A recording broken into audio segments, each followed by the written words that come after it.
Bom, então vamos continuar aqui com o vídeo sobre ônibus, micro-ônibus. Agora é a parte 3.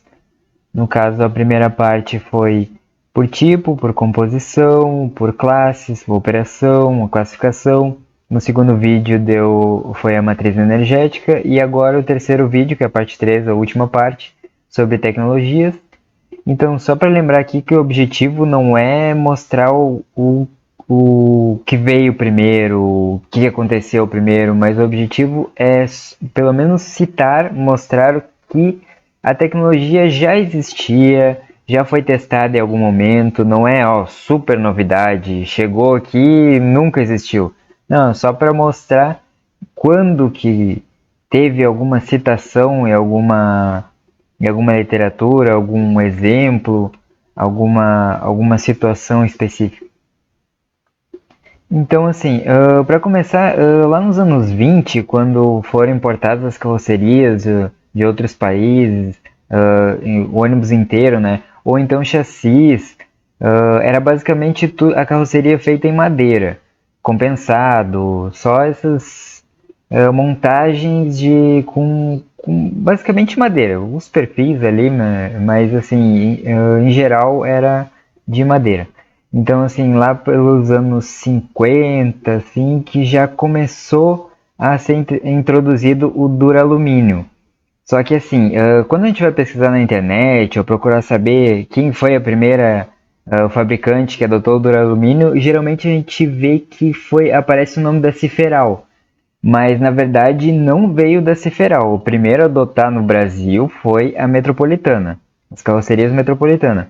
O que acontece é que o engenheiro da Metropolitana depois foi trabalhar na Ciferal e levou a tecnologia para lá. Então, por isso que se popularizou na Ciferal, mas veio da Metropolitana. Então, lá por volta de 1956. Aí, depois, lá pelos anos 90, a estrutura de carroceria de ferro. Depois, ultimamente eles conseguem fazer a metade da carroceria de inox e a metade de ferro, ou metade de alumínio, ou metade de combinação de materiais, né? Dependendo da situação e para onde o veículo é vendido. E então, assim, outra coisa também, partindo aqui para a carroceria, já direto nos tipos, o Romeo e Julieta. Ó, em 1921 já existia, então aquele Veneza, Veneza 2, aquilo lá, tudo não é novidade, já existia nos anos 20, então já começou por aí.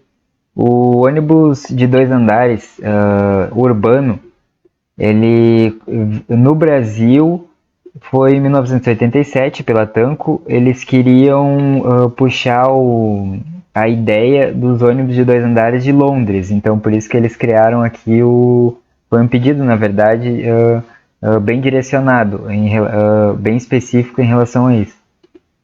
Aí depois vem toda aquela história de 1958, aquela história do monobloco, né? Então, assim, o que é o monobloco? Já começou, que já tinha discutido sobre isso no vídeo sobre a estrutura de chassis, né? Já tinha falado sobre essa questão. O que é o ônibus monobloco? O monobloco é o ônibus inteiro. Ele não tem chassi, ele é inteiro. O chassi e carroceria é montado tudo em um bloco só, por isso monobloco. Só que a questão do monobloco da Mercedes-Benz, ele tem chassi.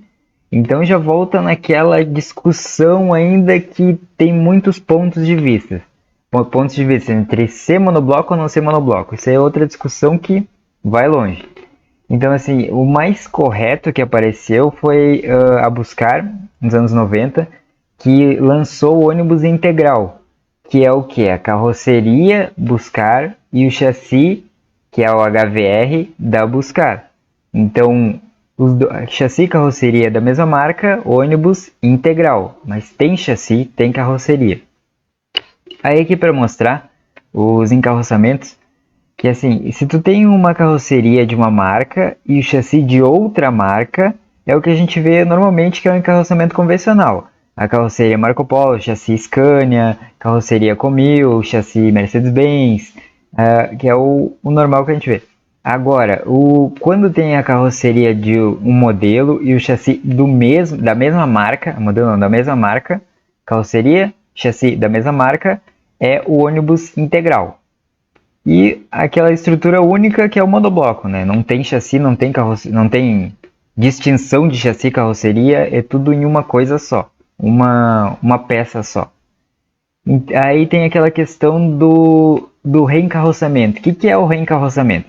É tu pegar um ônibus normal, retirar a carroceria dele, separar do chassi e com esse chassi colocar uma nova carroceria em cima, formando um novo ônibus.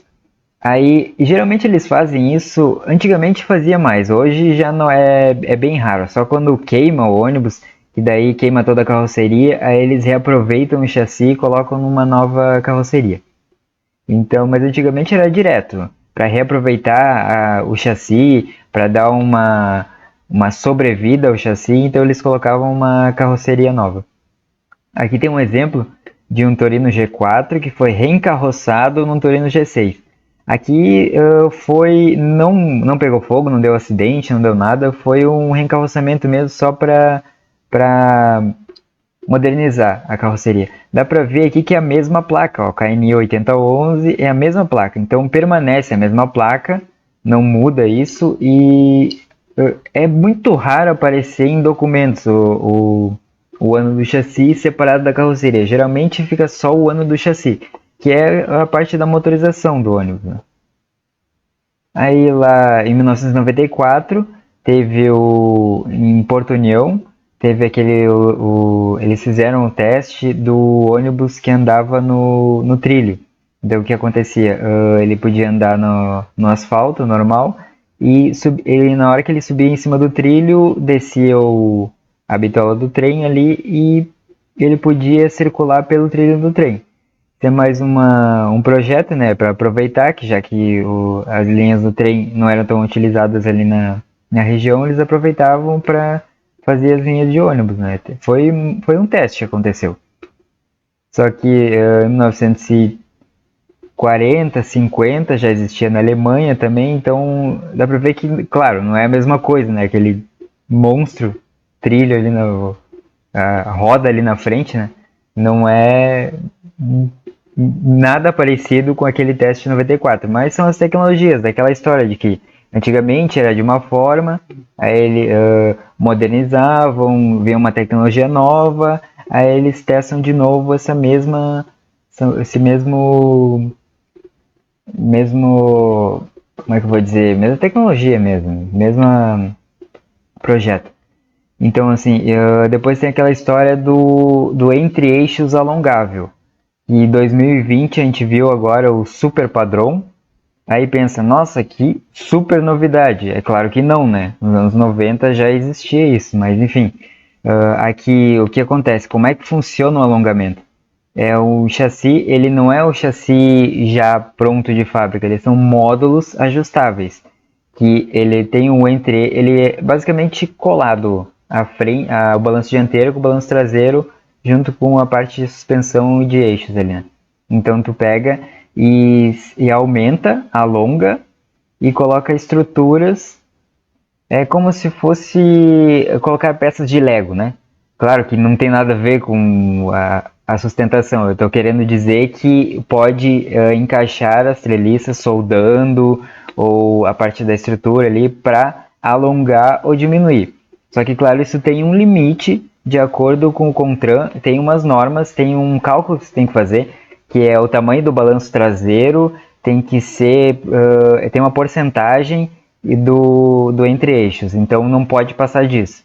Então não dá para pegar e alongar até 8, 9 metros, então tem uma regra ali para isso. Então isso foi liberado agora para ônibus urbano, não tinha, era só para rodoviário, a princípio tinha sido liberado, agora para urbano já pode. Aí mais alguns exemplos do H1419 e o H1520, que tinha 6 metros entre eixos, né, 6.1, 5950 naquela época, 5950 era muito, né? Mas era 6 metros entre eixos. Então não é uma coisa nova, não é de 2020, ó, super padrão, já existia, né? A parte da questão da van também, que normalmente é a porta corrediça, né? Que é a porta e da entrada de passageiros, que faz a entrada e a saída dos passageiros. Só que em 2020 a Mercedes-Benz já criou a Sprinter com a porta da frente, que já faz a movimentação dos passageiros pelo salão interno.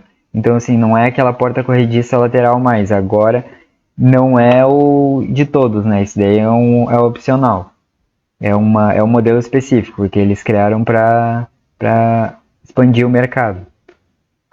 Ar-condicionado também não é uma coisa super nova, lá pelos 1970, os anos 70 já existia para ônibus rodoviários, para seletivos.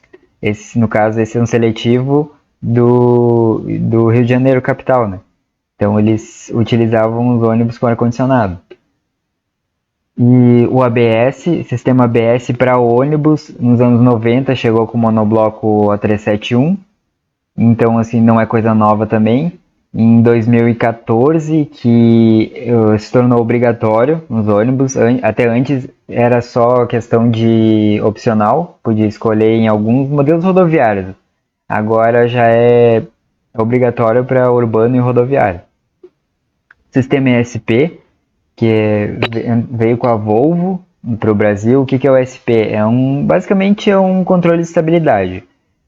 Falando assim, resumindo por cima, ele é um computador de bordo que ele lê o peso aplicado no eixo e olha o que o motorista tá fazendo com a direção. Por exemplo, se ele vira muito para o lado, o computador corrige a suspensão para o ônibus não capotar. Então dá para ver ali nas imagens de cima, sem ele, na hora que faz a curva, ele basicamente perde o controle, ele passa reto, atropela os cones ali. Na parte de baixo, ele já controla, ele percebe a curva, o computador, é tudo cálculos, né? Cálculos matemáticos dele, ele observa o eixo, observa o peso e faz a distribuição, ele freia mais de um lado do que do outro, então é tudo cálculos que não deixam o ônibus capotar. Para ele tombar ou capotar, o motorista precisa ser um artista, né? Com esse sistema. Porta-bicicletas também não é uma coisa nova. Há muito tempo eles sempre tentam colocar.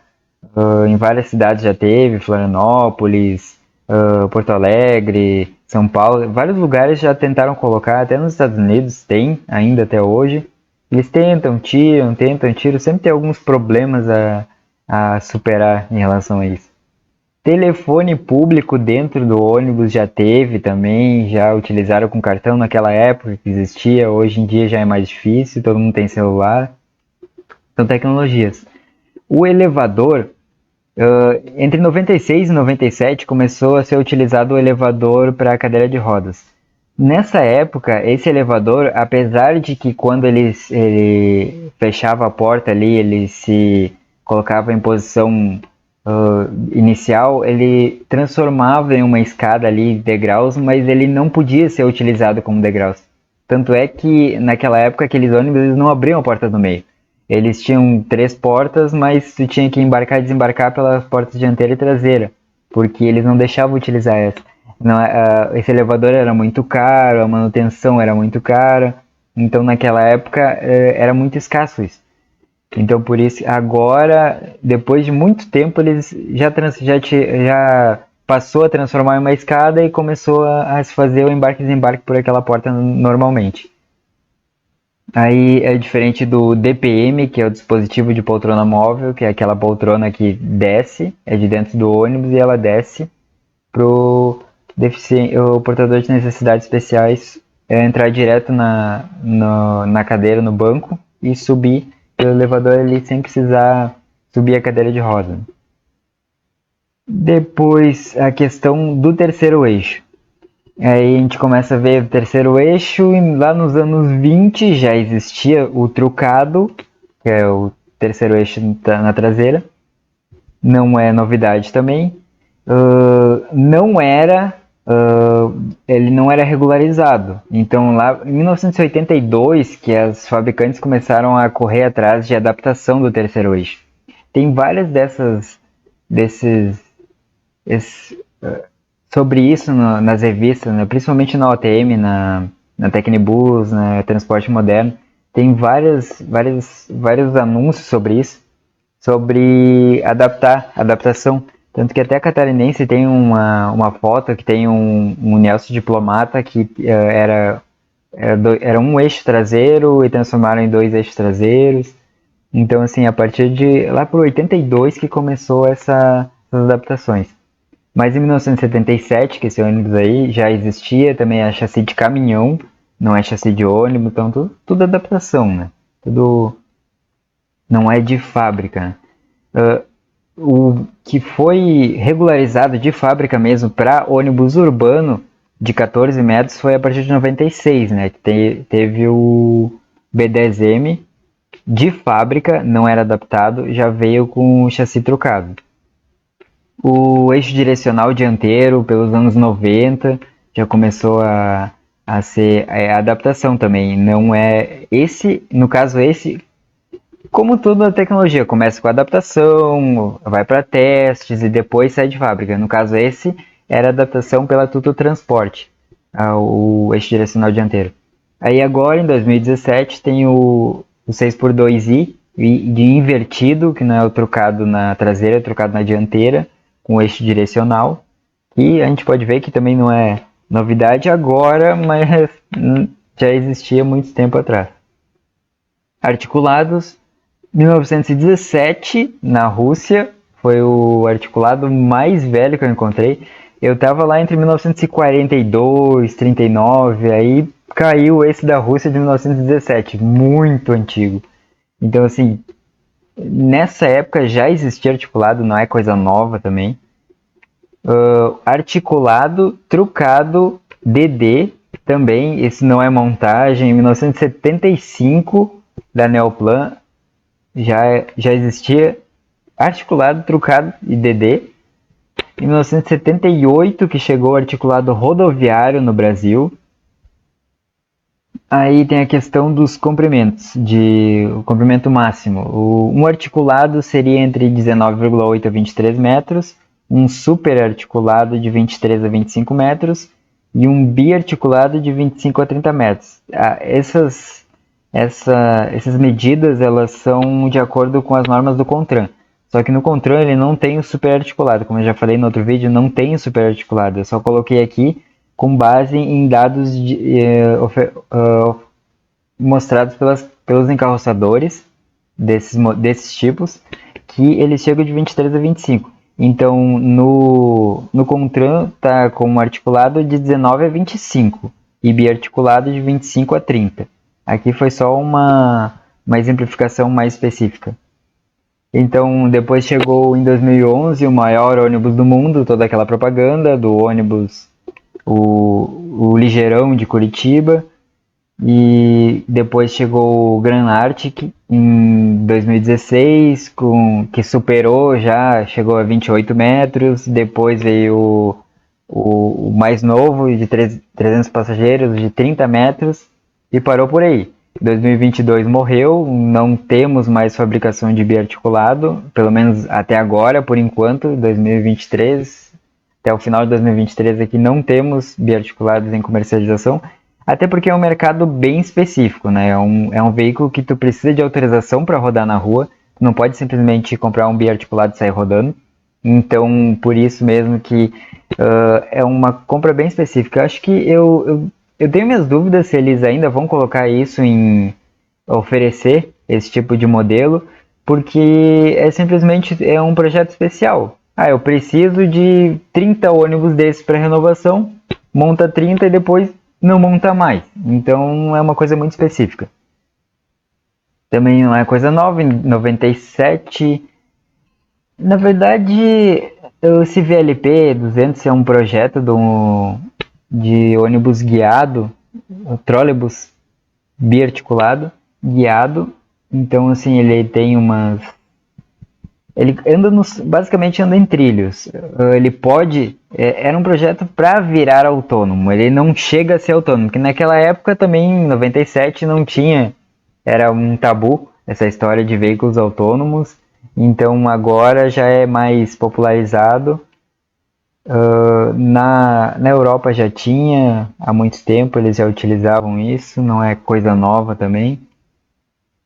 Então eu passei correndo aí só para dar só para não ficar demorando e enrolando muito, mas é basicamente esses são alguns exemplos de tecnologias para ônibus assim, só para de comparação, né, do tempo antigo e atual, de como está o mercado, como está a situação.